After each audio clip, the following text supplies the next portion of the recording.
Bismillahirrahmanirrahim. Assalamualaikum warahmatullahi wabarakatuh. Halo teman-teman semua. Saya Nafila Istiqomah dari kelas DKI 6A dengan NIM 221340025. Apa kabarnya teman-teman semua? Alhamdulillah, mudah-mudahan sehat walafiat dan selalu dalam lindungan Allah Subhanahu wa taala. Seperti biasa, saya di sini akan membuat tugas learning journal di mana saya akan melaporkan tentang perkuliahan kemarin pada hari Selasa tanggal 10 Juni 2025. Perkuliahan kemarin dilakukan secara offline di dalam kelas seperti biasa. Nah, seperti biasanya, sebelum pada mulai materi, dosen saya menunjuk 3 orang teman saya untuk perform public speaker. Nah, setelah itu lanjut kepada materi. Nah, presentator menjelaskan materi. Materi yang disampaikan pada pertemuan kemarin adalah tentang ice breaking. Oke, kebetulan ice breaking ini materi yang terakhir pada pertemuan kita kemarin. Kemudian lanjut pada pembahasan untuk UAS. Nah, oke, kita lanjut aja. Kira-kira teman-teman, apakah sudah tahu apa itu materi ice breaking? Kalau belum tahu, yuk kita belajar bareng-bareng. Ice breaking adalah suatu kegiatan kecil untuk mengalihkan dari rasa ngantuk, rasa bosan, rasa lapar mungkin ya, rasa yang mungkin tidak fokus gitu. Nah, untuk mendengarkan kembali pada orang yang berbicara di depan kelas ataupun di depan umum gitu.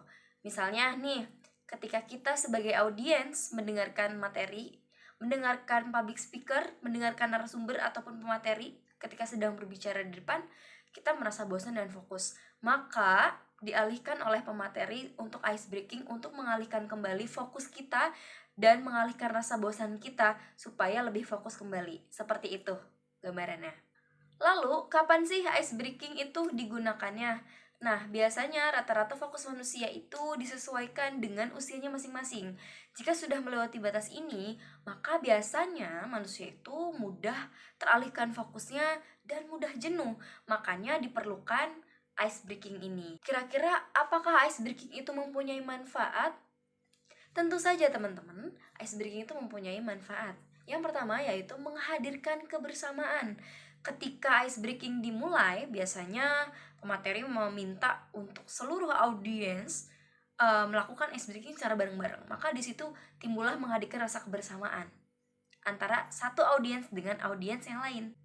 Yang kedua, meningkatkan fokus. Nah, seperti yang penjelasan tadi, kalau misalnya ice breaking ini adalah pengalihan kecil untuk mengembalikan fokus pada audiens.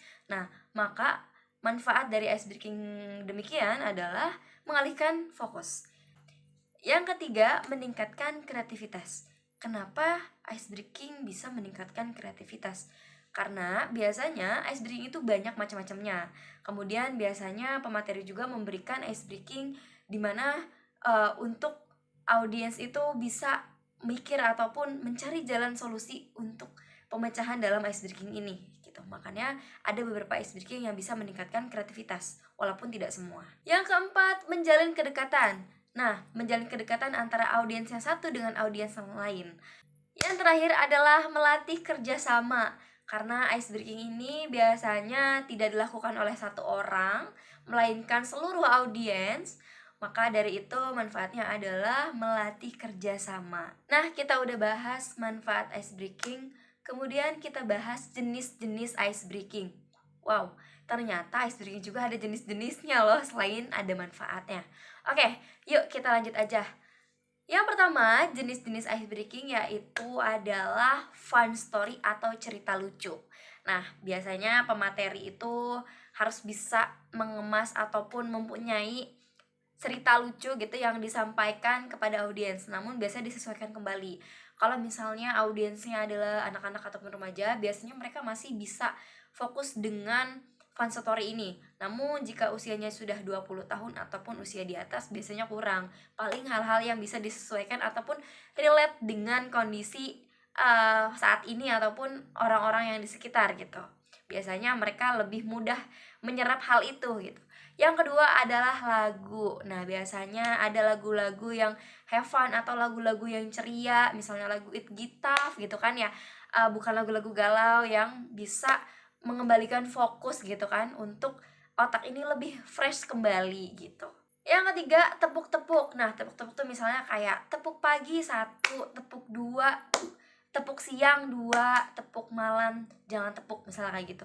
Nah, kalau misalnya yang tepuk nanti maju. Kemudian ada games tebak-tebakan. Nah, tebak-tebakan ini biasanya lebih ricuh gitu ya, lebih ramai karena bingung antara satu dan lain gitu. Misalnya kayak bumi itu bulat, coba tebak. Misalnya clue-nya adalah bumi itu bulat. Nah, yang terakhir yaitu ada games permainan rakyat. Nah, permainan rakyat di sini seperti misalnya peregangan, mereka pegangan tangan terus dikaitkan dengan hal-hal permainan. Misalnya ada mainan Simons berkata gitu kan.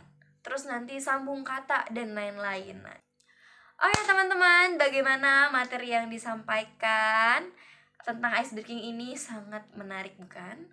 Kayak mudah-mudahan apa yang saya sampaikan bisa bermanfaat untuk teman-teman semua yang sudah menonton.